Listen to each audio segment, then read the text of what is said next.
तो हेलो बच्चों, कैसे हैं आप लोग? आई होप आप अच्छे होंगे। तो आपकी और मेरे प्यारे से इस चैनल S2 की पाठशाला पे आपका स्वागत है।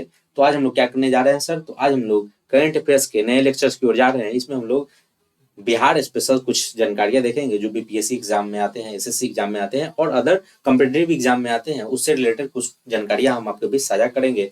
फिर हम लोग कुछ क्या देश दुनिया से रिलेटेड कुछ जानकारियां को आपके बीच साझा करेंगे। तो चलिए हम लोग शुरू करते हैं। शुरू करने से पहले एक जानकारी और बता देते हैं कि इसी चैनल पे हम लोग क्या करते हैं, डेली के daily current affairs lecture, current affairs का लेक्चर डालते हैं, उसके साथ साथ साइंस का भी लेक्चर डालते हैं। ठीक है, तो आज हम लोग जो पढ़ने जा रहे हैं उसको पढ़ने से पहले आपके बीच भगवत गीता का कुछ उपदेश लाए हैं। तो उपदेश क्या है?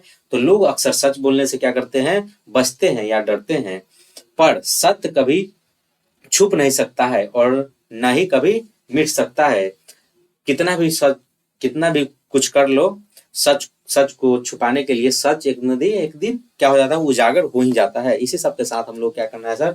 तो आगे हम लोग अपने टॉपिक्स पे आते हैं। तो आपके टॉपिक्स में दिख रहा होगा राष्ट्रीय प्रतीक और सम्मान। राष्ट्रीय प्रतीक सम्मान के बारे में देखेंगे तो राष्ट्रीय जो प्रतीक है वंदे मातरम का अपमान, ये क्या है सर? तो दंडनीय अपराध है। राष्ट्रीय वंदे मातरम का अपमान अगर आप कर रहे हैं तो ये दंडनीय अपराध होगा।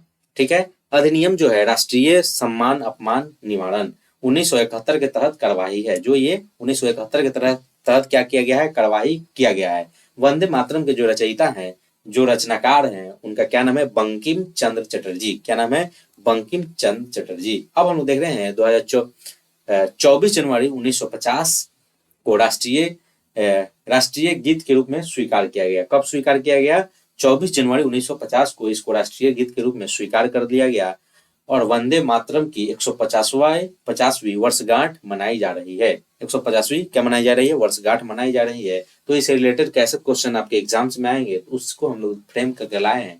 तो वो क्वेश्चन आपके इस प्रकार दिख रहा होगा। क्या है सर? तो वंदे मातरम का अपमान दंडनीय अपराध है, यह किस अधिनियम के तहत आता है? तो पहला ऑप्शन आपको दिख रहा होगा राष्ट्रीय गान अधिनियम, दूसरा आपको दिख रहा होगा राष्ट्रीय सम्मान अपमान निवारण अधिनियम 1971, तीसरा आपको ऑप्शन दिख रहा होगा भारतीय दंड संहिता, तीसरा आपको लास्ट जो ऑप्शन है, चौथा ऑप्शन आपको दिख रहा होगा कोई अधिनियम नहीं। तो इसका जो सही आंसर होगा कौन सा होगा सर? तो राष्ट्रीय सम्मान अपमान निवारण अधिनियम 1971 के तहत इसको क्या किया गया है, दंडनीय अपराध में लाया गया, माना गया है। ठीक है, अब हम लोग आगे देखते हैं।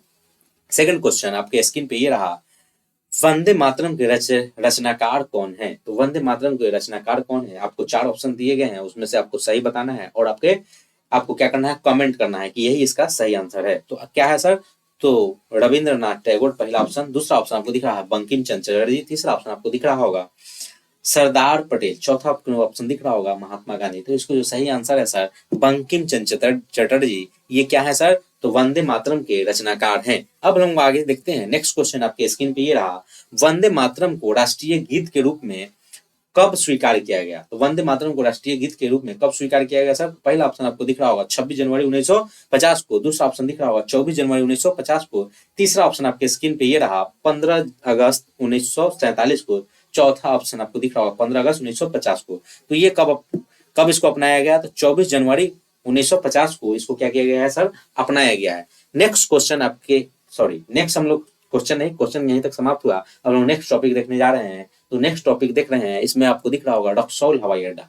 क्या है सर? तो रक्सौल हवाई अड्डा। रक्सौल कहाँ है? तो रक्सौल जो है सर कहाँ है? तो पश्चिम चंपारण में, पश्चिम चंपारण बेतिया में रक्सौल है।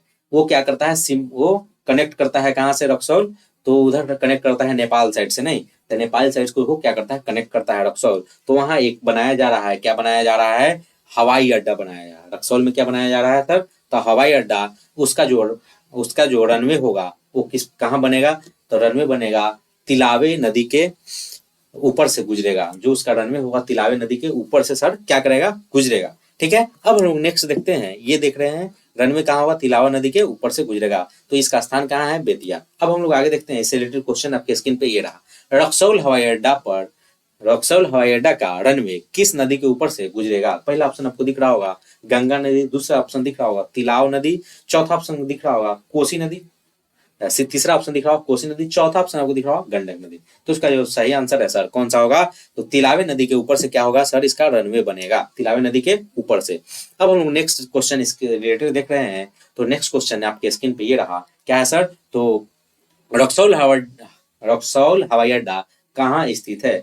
तो पहला ऑप्शन आपको दिख रहा होगा पूर्वी चंपारण, दूसरा ऑप्शन आपको दिख रहा होगा पश्चिमी चंपारण बेतिया, चौथा ऑप्शन आपको दिख रहा होगा मुजफ्फरपुर, पांचवा ऑप्शन दिख रहा होगा, पांचवा नहीं तीसरा ऑप्शन दिख रहा होगा मुजफ्फरपुर, चौथा ऑप्शन दिख रहा होगा समस्तीपुर। तो इसका जो सही आंसर होगा कौन सा होगा सर, तो बी, कहाँ, तो पश्चिम चंपारण बेतिया में ये क्या है, रक्सौल हवाई अड्डा स्थित है। अब हम लोग देखने जा रहे हैं नेक्स्ट टॉपिक आपके स्क्रीन पे ये रहा, बिहार एआई मिशन।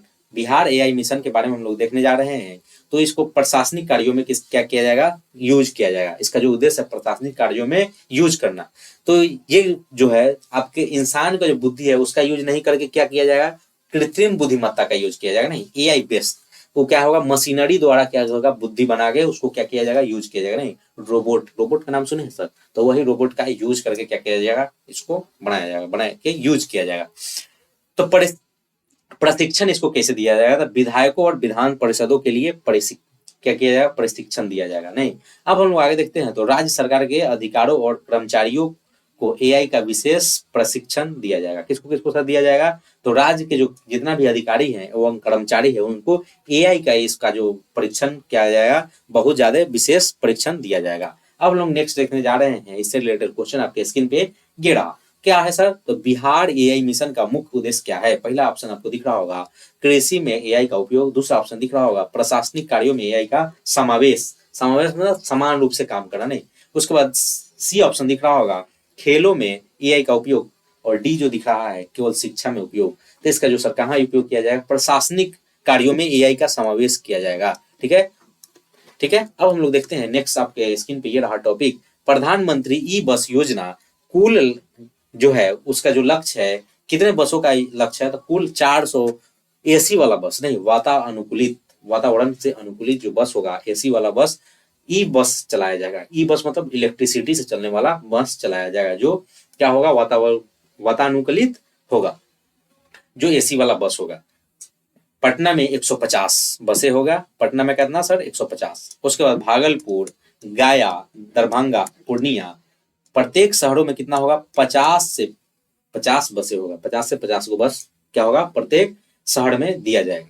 इसका जो समय सीमा होगा क्या होगा, समय सीमा, इस योजना को 12 वर्षों तक लागू किया जाएगा। कितना वर्ष सर तक, 12 वर्षों तक क्या किया जाएगा सर, इस योजना को लागू किया जाएगा, ठीक है। ये रहे भाई साहब सम्राट चौधरी, ये रहे नरेंद्र मोदी। अब हम लगा देखते हैं इसका जो पहला ऑप्शन, पहला क्वेश्चन आपके स्क्रीन पे रहा, प्रधानमंत्री ई बस सेवा योजना के तहत कुल कितने एसी बस, कुल कितने एसी ई बस चलेंगी। पहला ऑप्शन आपको दिख रहा होगा 200, दूसरा ऑप्शन दिख रहा होगा 300, तीसरा ऑप्शन दिख रहा होगा 400, चौथा ऑप्शन दिख रहा होगा 500। तो 400 बसों को चलाया जाएगा। कितना बस सर, तो 400 बस। नेक्स्ट क्वेश्चन आपके स्क्रीन पे रहा, पटना में प्रधानमंत्री ई बस सेवा के तहत कितनी बसें चलाएंगे। पहला ऑप्शन आपको दिख रहा होगा 50, दूसरा ऑप्शन 100, तीसरा ऑप्शन 150, चौथा ऑप्शन 200। तो इसका जो पटना में कितना चलाया जाएगा सर, तो 150 बसें चलाया जाएंगी। अब लोग नेक्स्ट क्वेश्चन देखते हैं, आपके नेक्स्ट टॉपिक देखते हैं, आपके स्क्रीन पे ये रहा, नगर पालिका चुनाव 2026 जो है उसमें मतदान में नई सुविधा दी जाएगी, नहीं ई वोटिंग किया जाएगा। क्या होगा सर, तो ई वोटिंग किया जाएगा। मुख्य लाभार्थी जो होगा उसको वरिष्ठ नागरिक, मुख्य लाभार्थी इसमें क्या होगा, वरिष्ठ नागरिक होगा, दिव्यांग होगा, और शहर से बाहर रहने वाले मतदाता होंगे। जिसे बाहर से भी वोट दिया जा सकता है, जो शहर से बाहर आदमी गया है वो भी घर से वोट दे सकता है, जो दिव्यांग आदमी है वो भी वोट दे सकता है, और जो क्या वयस्क हो गए नहीं वो भी क्या कर सकते हैं, ई वोटिंग कर सकते हैं, ठीक है।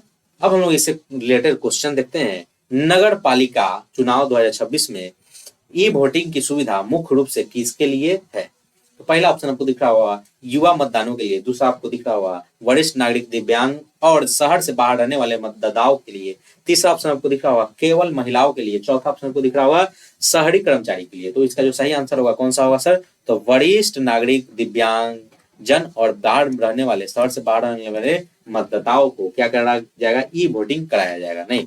अब हम लोग देखने जा रहे हैं नेक्स्ट टॉपिक आपके स्क्रीन पे ये रहा, 7 मई 2026 को गुरुदेव रविंद्रनाथ टैगोर के कितना मनाया गया है, 165वीं जयंती मनाई गई है। कितना सर? 165 जयंती क्या हो गया? मनाया गया। ठीक है।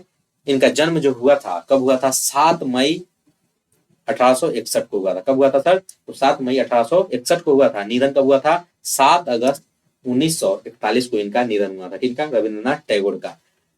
पहले एशियाई जिन्हें साहित्य नोबेल पुरस्कार मिला, जो पहला जो एशिया का जो पहला व्यक्ति रहे वो कौन रहे? तो इनको पहला व्यक्ति जो साहित्य साहित्य नोबेल पुरस्कार मिला। कब मिला सर? तो 1913 में। पुस्तक का क्या नाम था? गीतांजलि, जिसके लिए इनको साहित्य का नोबेल पुरस्कार 1913 में दिया गया। किनको दिया गया सर? तो रविन्द्रनाथ टैगोर को। अब हम लोग देखते हैं नेक्स्ट। इन्होंने जन गण मन की रचना की। कब की? तो जन गण मन की रचना 24 जनवरी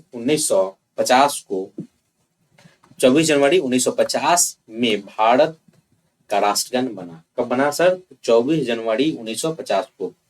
ठीक है। तो जो हम लोग का राष्ट्रगान है वो क्या है? जन गण मन। ठीक है। उसके बाद हम लोग इसमें आगे देखते हैं। उन्होंने अमार सोनार बंगाल की रचना की। उन्होंने अमार सोनार बंगाल की रचना की, जो बांग्लादेश का राष्ट्रगान बना। उसके बाद बंगाल में शांति निकेतन की स्थापना भी की। उपनाम इनका क्या नाम है? कवि गुरु और गुरुदेव। ठीक है। इसी के साथ हम लोग नेक्स्ट क्वेश्चन देखते हैं। इससे रिलेटेड जो क्वेश्चन आते हैं क्या है सर? तो रविंद्रनाथ टैगोर के उपनाम क्या है? पहला ऑप्शन आपको दिख रहा होगा महात्मा और बापू। दूसरा कवि गुरु और गुरुदेव। तीसरा ऑप्शन आपको दिख रहा होगा राष्ट्रपिता। चौथा ऑप्शन आपको दिख रहा होगा लोक नायक। तो इसका जो सही आंसर है सर क्या है? तो कवि गुरु और गुरुदेव के नाम से इनका उपनाम दिया गया। नेक्स्ट क्वेश्चन आप स्क्रीन पे ये रहा। अमार सोनार बंगला किस देश का राष्ट्रगान है? पहला दिख रहा होगा भारत। पहला ऑप्शन भारत, दूसरा नेपाल, तीसरा बांग्लादेश, चौथा श्रीलंका। तो ये अमार सोनार बंगला तो बांग्ला से रिलेटेड है। तो बांग्लादेश का क्या होगा? राष्ट्रगान। नेक्स्ट क्वेश्चन आपके स्क्रीन पे ये रहा। रविंद्रनाथ टैगोर को साहित्य का नोबेल पुरस्कार किस पुस्तक के लिए मिला? तो पहला ऑप्शन आपको दिख रहा होगा गीता, दूसरा गीतांजलि, तीसरा अंधेर नगरी, दूसरा और उसके बाद नेक्स्ट चौथा गोदान। तो इसका जो सही आंसर होगा कौन सा होगा? गीतांजलि के इनको क्या दिया गया? साहित्य का नोबेल पुरस्कार दिया गया। अब हम लोग देखते हैं नेक्स्ट क्वेश्चन आपके स्क्रीन पे रहा। गुरुदेव रविंद्रनाथ टैगोर की 165वीं जयंती कब मनाई गई? तो इसका जो सही आंसर होगा, इसका जो ऑप्शन दिया गया है क्या है? पहला 7 मई 2025 को, दूसरा ऑप्शन दिख रहा होगा 7 मई 2026 को, तीसरा ऑप्शन दिख रहा होगा 7 अगस्त 2026 को, चौथा ऑप्शन आपको दिख रहा होगा 24 जनवरी 2026 को। तो इसका जो सही आंसर होगा कौन सा होगा? 7 मई 2026। नेक्स्ट क्वेश्चन है इसी सब के साथ क्या किए, तो आज के लेक्चर को हम लोग समाप्त कर रहे हैं यहीं पे। तो इस चैनल को आप देखें, इसके लिए बहुत बहुत धन्यवाद। आप इस चैनल पे नए थे तो आप इसको क्या कीजिए, इस चैनल को सब्सक्राइब कर लीजिएगा, अपने दोस्तों को भी शेयर कर लीजिएगा। ऐसे ही जानकारियों के लिए आप मेरे से जुड़े रहिए। आपका एक लाइक और शेयर हमको क्या करता है? मोटिवेट करता है। तो आप अपना मोटिवेशन हमको क्या कीजिए, आप हमको मोटिवेट करके रखिए। इसके लिए बहुत बहुत धन्यवाद। आप इस लेक्चर को देखें उसके लिए thank you so much. Tata bye bye.